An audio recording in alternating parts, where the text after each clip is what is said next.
in the heart of the Cairngorms, where the wind howls like a banshee and the peaks claw at the sky, Ben Macdui looms as a titan of stone and shadow. Its slopes, dusted with snow even in summer, are a crucible for the bold and the reckless. Climbers and wanderers drawn to the highlands' savage grandeur. But among the crags and cairns of this unforgiving mountain, a legend persists, whispered in the pubs of Braemar and the bothies of Aviemore, the grey man of Macdui, a spectral giant whose presence chills the blood and haunts the soul. It was October 1950, and Lachlan Fraser, a wiry shepherd from Bantry, set out to test the mountain's mettle. At 42, Lachlan was no stranger to the wilds. He'd herded sheep through blizzards, tracked lost lambs across heather-choked moors, and faced down wolves in his youth. But Ben Macdui was different. The old men in the village spoke of it with lowered voices, their eyes darting to the horizon. Mind the grey man, they'd warned, recounting tales of a 10-foot figure, cloaked in mist, his black lum hat, a gentleman's top hat, perched incongruously atop his head.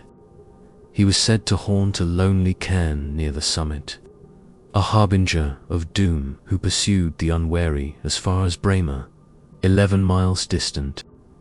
Lachlan scoffed at the stories. "Ghosts don't roam mountains," he told his wife Morag, as he packed his rucksack with oatcakes, a flask of whiskey, and a worn shepherd's crook. "It's just wind and shadow playing tricks."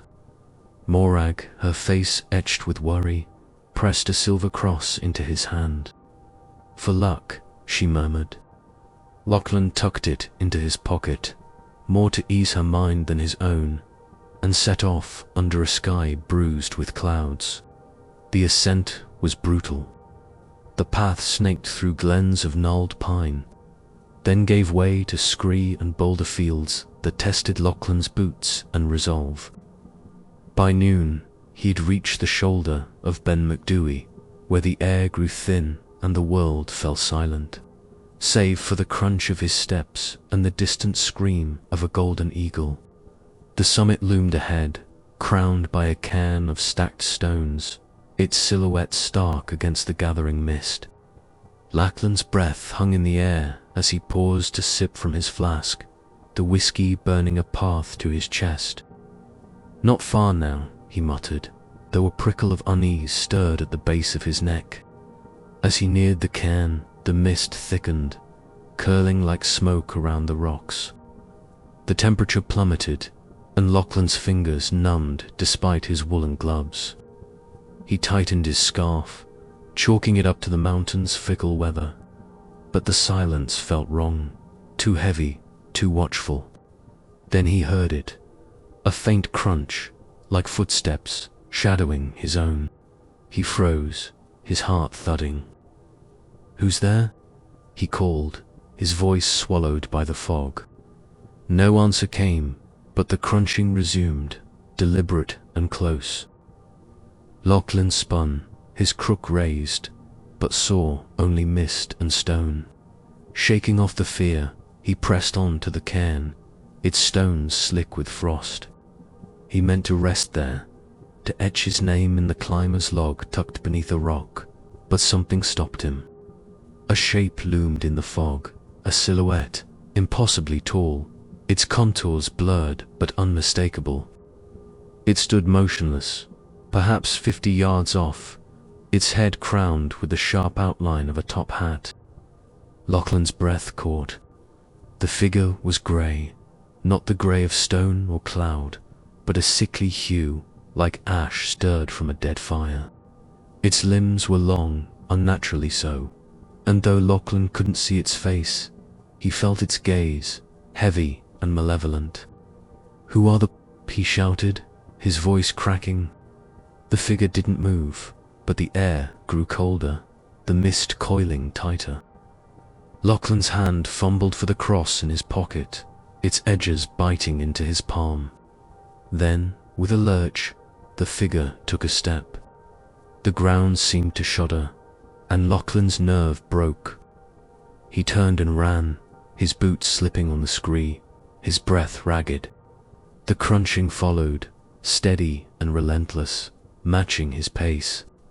He dared not look back, but the presence was palpable, a weight pressing against his spine. The descent was a blur of terror. Lachlan stumbled through gullies, tore through heather, and vaulted streams swollen with mud. The footsteps never faltered, echoing in the fog, sometimes distant, sometimes so close he swore he felt breath on his neck. His mind raced with the old men's tales, climbers driven mad, wanderers lost forever, their bones found miles from any path.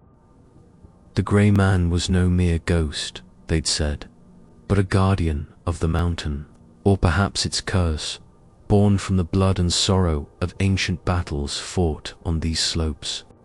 Hours bled into eternity.